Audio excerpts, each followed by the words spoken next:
والصلاة والسلام على من لا نبي بعده أما بعد بسم الله الرحمن الرحيم كنتم خير أمة أخرجت للناس تأمرون بالمعروف وتنهون عن المنكر صدق مولانا العظیم وصدق رسولنا بلاغ المبین۔ درود پاک پڑھیے۔ الصلاۃ والسلام علیک یا سیدی یا رسول اللہ وعلی آلک و اصحابک یا حبیب اللہ۔ حمد و صلوات کے بعد صوفیاء ہوں، علماء ہوں، بزرگان دین ہوں، ایک موٹا سا مقصد قرآن پاک نے دیا ہے۔ مقصد یہ بیان فرمایا ہے کہ تم بہترین امت ہو، اخرجت للناس، تمہیں لوگوں کے بھلے کے لیے پیدا کیا گیا ہے۔ وہ بھلا تم نے یہ کرنا ہے کہ تأمرون بالمعروف، تم نے لوگوں کو بھلائی کا حکم کرنا ہے، وتنہون عن المنکر، اور لوگوں کو منکرات سے، بری باتوں سے منع کرنا ہے۔ اللہ تبارک و تعالیٰ نے 1,24,000 کم و بیش انبیاء بھیجے، تو انبیاء تبلیغ کرنے آئے تھے۔ مقصود تبلیغ ہے، مقصود دعوت دینا ہے، مقصود پیغام دینا ہے۔ کھل کے انہوں نے پیغام دیا، بلکہ سورہ یاسین میں انبیاء کرام علیہ السلام کا وہ قول موجود ہے کہ جب وہ کہتے تھے کہ وَمَا عَلَيْنَا إِلَّا الْبَلَاغُ الْمُبِينُ، کہ بھی ہمارے ذمے تو کھول کر بیان کرنا ہے۔ وہ دعوت دیتے رہے۔ نبی کریم سید عالم صلی اللہ علیہ وسلم پر اللہ کریم نے سلسلہ نبوت کو بند فرمایا۔ اب یہ ذمہ لگ گیا امت کے علماء نے، اولیاء نے، صوفیاء نے ہر زمانے میں دعوت دین دی۔ ایک ہی مقصد ہے، صرف دعوت دین دینا، فقط ایک مقصد، اس کے علاوہ کوئی دوسرا نہ مقصود ہے نہ اس کی کوئی ضرورت ہے۔ دعوت دین صوفی اپنی تکمیل کرتا ہے، اللہ سیکھتا ہے۔ وہ مختلف طریقے ہیں، نقشبندیہ ہے، چشتیہ ہے، سہروردیہ ہے، نوشائیہ ہے، قادریہ ہے۔ اپنے اپنے طریقوں کے مطابق صوفیاء ان کی تکمیل کرتے ہیں۔ پھر جب وہ مکمل ہو جاتا ہے، مکمل ہونے سے مراد یہ کہ اس کے جو رذائل ہوتے ہیں وہ دور ہو جاتے ہیں، فضائل شروع ہو جاتے ہیں، جھوٹ نکل جاتا ہے، بدی نکل جاتی ہے، بد نگاہی نکل جاتی ہے، حرام کھانا اسے تکلیف دیتا ہے۔ وہ نبی کریم علیہ الصلاۃ والسلام کے طریقہ مبارکہ کو پسند کرنے لگتا ہے۔ اب اس کے ذمے لگا دیا جاتا ہے، جس کا نام خلافت بھی ہے، دعوت و ارشاد بھی ہے۔ اب وہ آگے نکلتا ہے، دین کا پیغام دیتا ہے۔ باقی پھر آپ کو پتہ ہے کہ رش جب میلہ بہت بڑا ہو جائے تو اس میں کون کون کہاں سے آ کے کس کس روپ میں شامل ہو گیا پتہ کوئی نہیں چلتا۔ اب مسلمان ہیں 1.25 کے قریب، تو کسی طرح کوئی جہالت کرنے لگ گیا، کوئی نئی رسم لے آیا، کوئی غلط طریقہ اختیار کر گیا، تو راشی بہت زیادہ ہے تو کیا پتہ چلے گا کہ کسی نے کیا بنا لیا۔ باقی تصوف کا، طریقت کا، معرفت کا ایک ہی طریقہ تھا کہ لوگ گمراہ ہوتے تھے۔ اور حضور غوث پاک رضی اللہ تعالیٰ عنہ کی آپ کتابیں پڑھیں نا، تو آپ نے رافضیوں کے خلاف بھی لکھا ہے۔ اب تو کچھ بیچارے ایسے بھی صوفی ہیں نا جو کہتے ہیں کسی کو برا نہیں کہنا چاہیے، بلکہ ایک صوفی صاحب سے میری ملاقات ہوگی تو کہنے لگے کافر کو بھی کافر نہیں کہنا چاہیے، تو میں کہ انہوں مسلمان کہہ لیے، پھر کافر کو کیا کہنا ہے جی؟ کافر کو بھی انہوں کی آکھی ہے، پھر آپ بتا دیں۔ قل یا ایہا الکافرون، اللہ فرماتے ہیں کہ محبوب آپ کہہ دیں او کافرو۔ تو جب قرآن کہتا ہے کہ کافر کو کافر کہو، تو کافر کو کافر ہی کہنا ہے، اسے مومن تو کہا نہیں جا سکتا، نہ وہ مومن ہے۔ میری بات کی سمجھ آ رہی ہے آپ حضرات؟ تو حضرت غوث پاک رضی اللہ تعالیٰ عنہ کی آپ کتابیں دیکھیں تو آپ نے باقاعدہ جو لوگ صحابہ کی بے ادبی کرتے تھے نا ان کے خلاف لکھا ہے۔ اس زمانے میں ایک فرقہ تھا جبریہ اور قدریہ، وہ تقدیر کو نہیں مانتے تھے، صرف تقدیر کے منکر تھے، باقی نماز بھی پڑھتے تھے، روزہ بھی رکھتے تھے، زکوٰۃ بھی دیتے تھے، حج بھی کرتے تھے۔ کس کو نہیں مانتے تھے؟ وہ جو تقدیر ہے نا کہ اللہ نے لکھ دیا ہے رزق بھی نصیب بھی، اس کے منکر تھے۔ تو حضور غوث پاک نے باقاعدہ ان کے خلاف تحریریں لکھیں، تقریریں فرمائیں۔ حضرت عبداللہ ابن عمر رضی اللہ تعالیٰ عنہ سے کسی نے کہا کہ حضرت صاحب وہ فلانا بندہ ہے، ساری دین کی باتیں مانتا ہے، صرف تقدیر کو نہیں مانتا۔ تو آپ فرمانے لگے اگر بیمار ہو گیا تو پتہ لینے نہیں جاؤں گا، مر گیا تو جنازہ پڑھنے نہیں جاؤں گا۔ نہیں جاؤں گا، اس لیے کہ دین کے ہر جز پر ایمان لانا دین ہے، کسی ایک کا بھی انکار ممکن ہے۔ تو یہ ہے کہ ہمارے بزرگان دین نے نا فتنے روز پیدا ہوتے تھے، انہوں نے اس کے خلاف جہاد کیا، کوشش کری، محنت کی۔ اعلیٰ حضرت بریلوی رحمۃ اللہ علیہ کے زمانے میں لوگ پیدا ہو گئے، انہوں نے بڑی بڑی عجیب باتیں سرکار کی ذات کے بارے میں کرنی شروع کر دیں۔ اگر اسی طرح کے صوفی ہوتے جس طرح کے صوفی پائے جاتے ہیں، کسی کو کچھ بھی نہیں کہنا، تو ٹھیک ہے، جو مولوی اپنی کتاب میں لکھ رہا تھا کہ نبی پاک کا علم جانوروں پاگلوں کی طرح، اس کو لکھنے دیتے، کسی کو کچھ کہنا تو ہے ہی نہیں، لکھنے دیتے، وہ بالکل چھٹی تھی۔ تو اعلیٰ حضرت نے جہاد کیا، ان کے خلاف لکھا۔ جب کسی نے کہا کہ حضور کے بعد بھی نبی آئے تو فرق نہیں پڑتا، تو اعلیٰ حضرت فرمانے لگے آئے کیوں، ہمیں ضرورت کیا ہے، یہ لفظ آپ نے کیسا بولا، کیسے آئے؟ ہمارے بزرگوں نے اس دور کے تقاضوں کے مطابق جہاد کیا۔ ایک سنگی مجھے ایک دن پوچھنے لگے، پیار سے لوگ کئی سوال پوچھتے ہیں، سارے بندے تنقید کے طور پہ نہیں پوچھتے۔ انہوں نے کہا جی یہ صوفی کا کیا کام ہے کہ فوٹو کھچائے، صوفی کا کیا کام ہے اس کی ویڈیو بنے، وہ تو طریقت تصوف والا آدمی ہے۔ تو میں نے کہا میرے بھائی آپ بات کو سمجھیں، صحابہ کرام نے کوئی کتاب نہیں لکھی تھی، اس لیے کہ قرآن کافی تھا اور حدیث، چونکہ ان کے زمانے میں نہ جبری آئے، نہ قدری آئے، نہ رافضی آئے، نہ ناسبی آئے، نہ خارجی آئے۔ آپ کو پتہ ہے حضرت علی کے زمانے میں ایک گروپ اٹھا تھا، پورا گروہ مولا علی کے زمانے میں خارجیوں کا، بہترین کلمہ پڑھتے تھے، تگڑی نمازیں پڑھتے تھے، پر ہزاروں بندے حضرت علی نے قتل کروائے تھے۔ رش زیادہ ہوتا ہے تو غلط لوگ بھی شامل ہو جاتے ہیں۔ مجھے بتائیں کہ آپ بیج نہیں ڈالتے تو پھر بھی فصل کے ساتھ جڑی بوٹی اگ آتی ہے کہ نہیں؟ تو موج کرنے دے، اس کو بھی آ گئی ہے تو کاٹتے کیوں ہو؟ وہ اس لیے کاٹی جاتی ہے کہ اصل فصل کا وہ پھر نقصان کرتی۔ تو حضرت علی نے وہ قتل کرائے، لوگ وہ کرانے پڑے، ورنہ وہ خرابی کر رہے تھے۔ اب صحابہ نے کوئی کتاب نہیں لکھی، لیکن بعد میں جب حالات خراب ہوئے، جبری آئے، قدری آئے، ناسبی آئے، خارجی آئے، تو غوث پاک نے بھی کتابیں لکھی، محدث ابن الجوزی نے بھی کتابیں لکھی، شیخ شہاب الدین سہروردی کی عوارف المعارف آپ دیکھیں، تصوف والوں نے، طریقت والوں نے کتابیں لکھی، ان لوگوں کا رد لکھا۔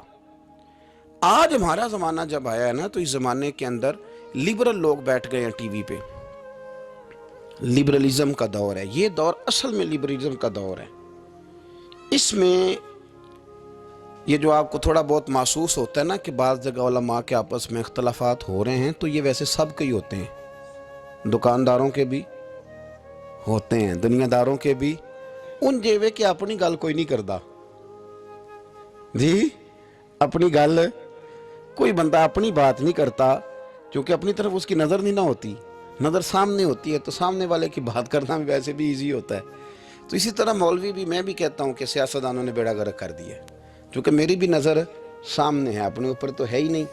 تو میرے بھائی، ہمارا جو دور ہے نا، اس دور کے اندر لوگوں نے ٹی وی پہ بیٹھ کے، میڈیا پہ آ کے کہنا شروع کر دیا کہ اسلام تو کوئی سختی نہیں کرتا، عورتیں بلا حجاب بھاگیں، گلیوں میں آئیں، جو مرضی کریں۔ نے کہنا شروع کر دیا کہ اسلام جو ہے وہ کوئی معاذ اللہ تعالیٰ کسی کو پابند نہیں کرتا، وہ جو مرضی کرے۔ لوگ دین کا نام لے کے دین کا حلیہ بگاڑنے لگے۔ پینٹ شرٹ والے مولوی آ گئے مارکیٹ میں، پینٹ شرٹ والے، بڑا حالات خراب ہونے لگے۔ تو اب مجبوری ہے کہ جس طرح کا دور ہوگا، جہاد بھی اسی طرح کا ہوگا۔ سرکار نے تلوار سے جہاد کیا ہے، توپ کوئی نہیں چلائی۔ اب آپ کہیں جی آپ توپ کیوں، آپ بندوق کیوں چلا رہے ہیں، حضور کی سنت کے مطابق چلیں؟ تو میرے بھائی تب تلوار سے لڑائی ہوتی تھی، اب توپ سے ہوتی۔ اب دور ہے میڈیا کا، کوئی میڈیا پہ اعتراض کرے گا تو اسے جواب بھی میڈیا دے گا، اس کے مطابق آپ چلیں گے۔ تو صوفیاء کو بھی یہ استعمال کرنا پڑا۔ تو یہ باتیں آپ سمجھیں، صوفیاء کا ایک ہی مقصد ہے۔ ہمارے زمانے میں نا جو کام نہیں نہ ہو رہا وہ دین کی دعوت ہے۔ کیوں بھلا؟ اس لیے کہ لوگ تنقید کرتے ہیں، ہر بندے پہ ہی کرتے ہیں۔ وہ الگ بات ہے کہ میں محسوس زیادہ کر لوں، آپ محسوس زیادہ کر لیں، ورنہ ہر بندہ ہی تنقید کی زد میں، ہر بندہ وہ جس شعبے سے بھی تعلق رکھتا ہے۔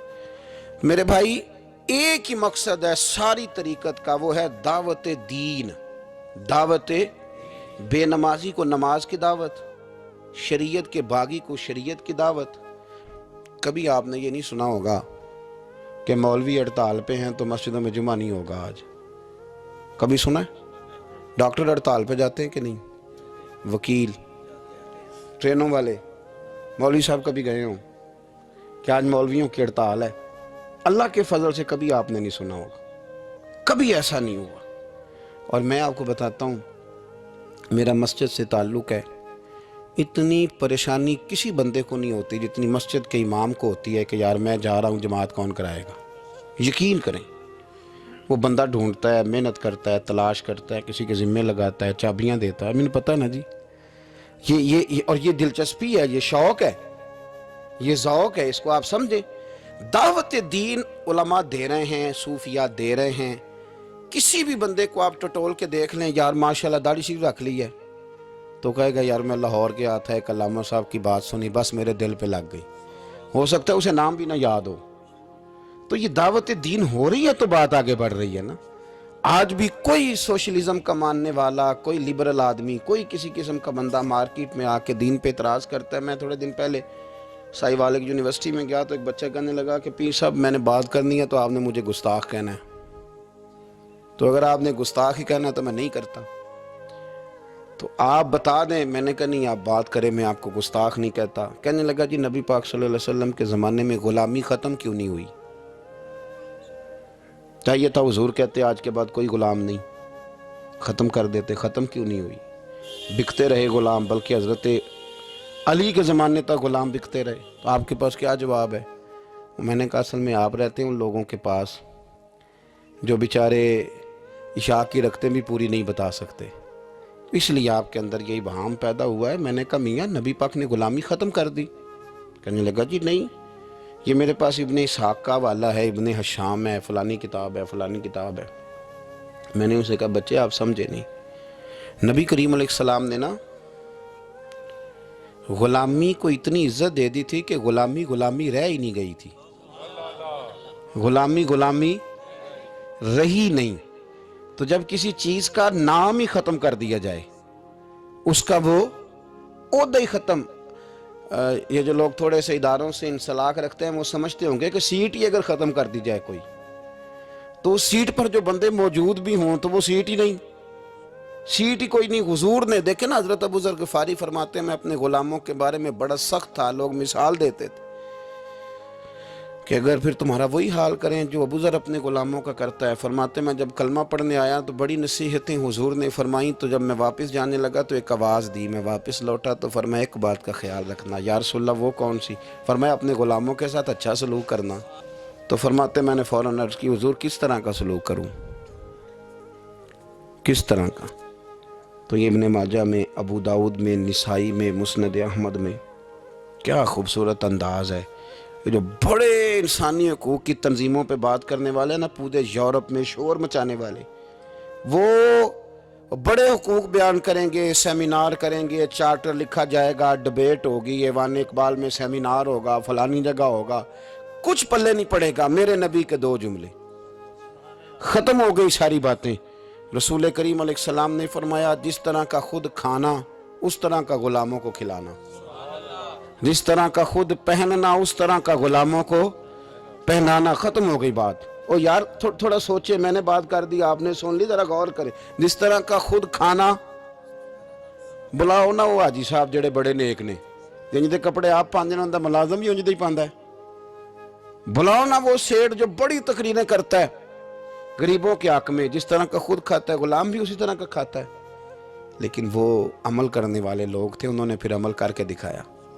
مولا علی شیر خدا کرم اللہ تعالی وجہ الکریم۔ ایک بات اور کر دوں، چلو آ گئی۔ حضرت علی کا ماننے والا جب مجھے جاہل ملتا ہے نا کوئی، کہتا میں حضرت علی کا ماننے والا ہوں، تو میں انہوں کہنا تیری مہربانی کسی درس گاہ داخل ہو جا۔ اتنے بڑے عالم کا ماننے والا اور تیرا حال کیا ہے؟ دیکھیں نا، میں کہوں او استاد جی کا شاگرد ہوں، تے بندے کہیں گے تیریاں گلاں تے نہیں پہ دس دیاں۔ تھوڑی مہربانی کریں۔ جس سے کائنات نے علم لیا اور زمانے نے فیض پایا، ماننے والا اس کا ہو اور اسے دعائے قنوت بھی نہ آتی ہو، تو یہ کیا تماشا ہے؟ آپ دیکھیں نا، آپ کس بات کہاں کی ہے، سٹیٹس کہاں کا آپ بیان کر رہے ہیں، اور معیار آپ کا کیا ہے؟ بالکل جہالت کی بات کر دینا۔ اور بات مولا علی شیر خدا۔ حضرت علی المرتضیٰ کوفے میں نا اپنے غلام کو لے کے بازار تشریف لے گئے، کہنے لگے یار موسم آ گیا ہے، میرا دل ہے کہ کپڑے نہ خرید لیں قدر کے۔ اس نے کہا حضور چلیں، تو غلام کہتا ہے 2 جوڑے حضرت علی نے خریدے، ایک مہنگا ایک سستا۔ تو موٹی بات ہے، جو مہنگا ہے وہ آقا پہنے گا اور سستا ایسے ہی ہوتا ہے نا جی۔ چلو اور گل کرنے ہیں سادی، جلدی سمجھے جا جائے گی۔ جس جائیے دکاندار کو ویاہ تے کپڑے لین تے انہوں کہیدا ایک پان والے وکھا، پھر کہیدا ایک دین دوان والے وکھا۔ وہ دین دوان والے کہڑے ہوندے نے بھلا؟ جڑے پان والے نہیں ہوندے۔ دین دوان والے کہڑے ہوندے نے؟ ایک وہ دے جڑے پانے والے نے، ایک وہ دے جڑے دینے والے نے۔ یہ دینے والے وہ ہوندے نے جڑے پان والے، ہاں جی وہ والے دکھا۔ تو وہ دکاندار کے پاس جا کے حضرت مولا علی شیر خدا رضی اللہ تعالیٰ نے اس کے ساتھ بیٹھے، 2 جوڑے خریدے۔ غلام کہتا ہے جب واپس نکلے تو حضرت علی رضی اللہ تعالیٰ نے وہ دونوں جوڑے، چونکہ میں غلام تھا میں نے پکڑے ہوئے تھے، سمجھ لیں کہ وہ تھیلا کپڑوں کا میرے ہاتھ میں تھا۔ فرماتے ہیں شیر خدا کا گھر آ گیا، میرا بھی غریب خانہ آ گیا، اب ہم نے جدا ہونا تھا۔ تو ڈیفینیٹ بات تھی، طے تھا کہ یہ پتلا جو ہے اور کم قیمت کا جوڑا میرا ہے۔ تو کہتے ہیں حضرت علی شیر خدا رضی اللہ تعالیٰ عنہ نے مجھے کہا کہ میرا جوڑا دے دو، تو میں نے وہ کپڑا جو مہنگا تھا وہ ان کی طرف بڑھایا، تو انہوں نے سستے کپڑے پہ ہاتھ ڈالا، فرمانے لگے یہ تیرا ہے۔ اور وہ پیر صاحب بھی ایسے کر سکتے ہیں ویسے کبھی کبھی، ہاں ان کے لیے بھی جائز ہے، کوئی منع ان کے لیے بھی منع، ہاں جی نذرانہ لینا بھی سنت ہے اور کبھی کبھی غریب مرید کو دینا بھی سنت ہے۔ یہ بھی سرکار کے دین میں بات موجود ہے۔ بلکہ حضرت شیخ شہاب الدین سہروردی سے کسی نے کہا نذرانہ کس کو کہتے ہیں؟ فرمایا امیر سے لے لینا اور غریب کو دے دینا، اسی کا نام نذرانہ ہے۔ حضرت مولا علی شیر خدا کے اس غلام نے جب مہنگا جوڑا اپنے پاس دیکھا اور سستا حضرت علی کی طرف دیکھا تو اس نے ایک جملہ کہا، پھر حضرت علی نے جواب دیا، یہ ہے شیر خدا کی تعویل۔ ہم نا جب بچوں کو سبق پڑھاتے ہیں نا مدارس میں، تو پہلے اعتراض قائم کرتے ہیں، پھر خود اس کا جواب دیتے ہیں۔ تو 2 قسم کا جواب ہوتا ہے، ایک الزامی ہوتا ہے، ایک تحقیقی ہوتا ہے۔ کئی دفعہ ہمارے بچے مطمئن نہیں ہوتے، وہ کہتے ہیں جی میں نہیں مطمئن ہوا، جواب دوبارہ دیں۔ لیکن حضرت علی تھے نا، غلام نے اعتراض قائم کیا، اس نے ایک جملہ کہا، کہنے لگا حضور یہ سستا جوڑا مجھے دے، مہنگا آپ نے۔ فرمایا کیوں؟ کہنے لگا اس لیے کہ آپ آقا ہیں اور میں غلام ہوں۔ اب شیر خدا کا جواب سنے شیروں والا، فرمانے لگے نہیں میاں، مہنگا تو پہن اور سستا میں پہن۔ کہنے لگا کیوں؟ فرمانے لگے اس لیے کہ میں بوڑھا ہوں تو جوان ہے، میں بوڑھا ہوں تو جوان جو ہوتے ہیں وہ پہنے کپڑے اچھے اچھے مہنگے، میرا تو بڑھاپا ہے۔ وہ شخص کہتا ہے کہ میرے پاس اس بات کا جواب ہی کوئی نہیں تھا، کوئی جواب، اتنی بڑی بات کر دی۔ فرمانے لگے یہ مہنگا ہے، یہ جوان کوئی آدمی پہنے، میں بوڑھا ہوں میں۔ تو دعوت دین فقط مقصد صوفیاء کا، آج بھی دین کے حوالے سے جو تشریحات، آج نہ لوگ دین کے خلاف نہیں بولتے، کوئی بندہ آپ کو ایسا نہیں ملے گا، کوئی بھی۔ آج کے دور میں جو فتنہ ہے وہ ہے دین کی غلط تشریح کا فتنہ، غلط تشریح۔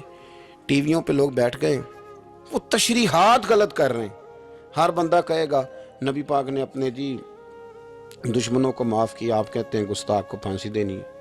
ہر بندہ یہ، اور آیتیں پڑھ پڑھ کے سنائیں گے، وَمَا أَرْسَلْنَاكَ إِلَّا رَحْمَةً لِّلْعَالَمِينَ۔ حالانکہ انہیں یہ نہیں پتا کہ رحمت للعالمین نبی نے فرمایا ہے کہ اگر کوئی شراب پیے گا تو ہم اسے کوڑے ماریں گے، اور حضور نے کوڑے مروائے ہیں، اپنی آنکھوں کے سامنے سرکار نے کوڑے مروائے ہیں۔ رحمت للعالمین نبی نے، جہاد کی بات آئی ہے تو فرمایا اب قتال ہوگا، اب کافروں کی گردنیں کاٹی جائیں گی۔ ہر چیز کا ایک وقت ہوتا ہے۔ غلط تشریحات، جی حضور نے اپنے بے ادب کو معاف کیا، تو میں نے کہا نبی پاک نے بے ادب کو معاف کیا، کسی صحابی نے حضور کے بے ادب کو معاف نہیں کیا۔ آپ دین کی تشریح کو سمجھیں۔ اسی طرح کا معاملہ اور بہت ساری چیزوں کے ساتھ ہے۔ وہ کہتے ہیں جی وضاحت کے ساتھ فلانی شے کا ذکر نہیں آیا لہذا ہم کریں گے۔ پردے کے ساتھ بڑی بری حالت کر دی گئی ہے، عورتوں کا پردہ بالکل لوگوں نے، اور یہاں تک لوگ کہتے ہیں کہ جی چہرے کا پردہ ہی نہیں، دین میں تو آنکھیں نیچی کرنے کا حکم ہے۔ تو میں نے کہا ٹھیک ہے آپ آنکھیں نیچی کر لیں، کچھ کریں تو صحیح نا۔ اور مختلف قسم کی غلط تشریحات ہیں، توضیحات ہیں۔ کہتے ہیں جی پیر صاحب سے پردے کی کوئی ضرورت نہیں، اس لیے کہ پیر باپ کی جگہ پہ ہوتا ہے۔ باپ تو نہیں نہ ہوتا، جگہ پہ ہوتا ہے نا۔ مومنوں کی مائیں، قرآن کہتا ہے کہ یہ مومنوں کی مائیں ہیں، لیکن مومنوں کی ماں کے پاس جب ان کا بیٹا حضرت عبداللہ ابن مکتوم نابینا آئے تھے تو حضور نے فرمایا تھا عائشہ پردہ کرو. عرض کی حضور وہ تو نابینا. یہ رشتہ قرآن نے بیان کیا ہے, یہ تو نابینا ہے. تو فرمایا تمہیں تو نظر آ رہا ہے نا. تو اس دور کے اندر جو لوگ دین پہ لیبل لگا کے نا, ایک دین پہ لیبل لگا کے کہ نہیں جی ادھر بھی گنجائش ہے, یہاں بھی مسئلہ ہے, یہ اب اس دور کا فتنہ ہے. جدت کے ساتھ بڑے بڑے ایسے اسکالر باقاعدہ ٹی وی پہ بٹھائے گئے کہ جنہوں نے کہا کوئی ضرورت نہیں آپ, یہاں تک میں سنتا ہوں کہ ایک نہ ہوگے تو گزارا ہو جائے گا. یہاں تک بھی میں سنتا ہوں کہ یہ آپ غلط تشریحات کر رہے ہیں. اور میں کیسے اسکالر کو بھی جانتا ہوں جو کہتا ہے کہ بس ٹھیک ہے, نکاح جب کسی شخص نے کسی کو قبول کر لیا تو نکاح ہی نکاح ہے, حجاب و قبول کا نام نکاح ہے. تو بڑے بڑے فتنے, بڑی بڑی آزمائشیں, اور وہ طبقات جو حاوی ہیں, جو پاورفل ہیں, جو مالدار ہیں, جن کا تسلط ہے, وہ دین کو غلط انداز میں پیش کرتے ہیں, آزاد رہنا چاہتے ہیں. میں بڑی دیر پہلے کا کہہ رہا ہوں, پھر کہتا ہوں, میرے ملک سے لے کر پورے عرب تک, اب تو سعودی عرب کے اندر بھی عورتوں کو بڑی چھٹیاں مل گئی ہیں. وہ کہتے ہیں کہ ایک ہی بات ہے, ہمیں کوئی اعتراض نہیں, جس نے نماز پڑھنی ہے وہ نماز پڑھے, جس نے شراب کھانے جانا ہے وہ شراب کھانے جائے. یہاں تک کہ جب عورتیں نکلی تھیں یہاں ملک میں ریس لگانے کے لیے سائیکلوں پہ, تو اس وقت کے لبرل آدمی نے کہا تھا مولوی نہ دیکھیں, آنکھیں بند کر لیں. تو یہ فتنہ ہے اس دور کا, یہ اس دور کا مین مسئلہ ہے. لوگ آزاد ہونا چاہتے ہیں. آپ یقین کریں, ابھی لمبا نہیں وقت گزرا, یہ آپ جو سفید داڑھی والے بزرگ یہاں بیٹھے ہیں ان سے آپ پوچھ لیں کہ بہت شرم کی بات تھی کہ لڑکا یہ کہہ دیتا کہ شادی سے پہلے میں نے بیوی کو دیکھنا ہے. یہ خاصا حالانکہ جائز ہے, ایک نظر دیکھنا جائز ہے. اس پر بھی علماء نے قیود لکھی ہیں کہ دیکھے گا تو کیسے دیکھے گا, اس تشریح میں نہیں جاتا. لیکن اب وہی سارے لوگ, چار پیسے ان کے پاس آئے ہیں تو لڑکا لڑکی اکٹھے بیٹھ کے منگنی ہوتی ہے ان کی میرج ہال میں, سارا کچھ ہوتا ہے. ہندوؤں کے طریقوں کے مطابق انگوٹھیاں پہنائی جاتی ہیں, مہندیاں ہوتی ہیں, تماشے لگتے ہیں. یہ فتنہ ہے اس دور کا.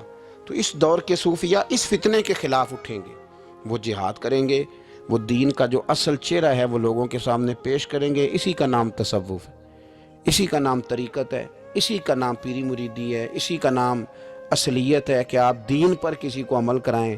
اگر آپ دین پہ عمل نہیں کرا سکتے تو ٹھیک ہے, پھر جب میں نے یہ نعرہ لگایا کہ میں دیندار ہوں, تو ہو سکتا ہے میری میٹھی باتوں سے وقتی طور پر کچھ لوگ میرے جان سے بھی آ جائے, ہاتھ باندھ کے میرے پیچھے بھی چلنے لگیں, لیکن او پئیاں دس دیاں قبراں, 4 منٹ 4 دنوں کی بات ہے, پھر رب کریم پوچھ لے گا, پھر حساب بڑا لمبا ہے.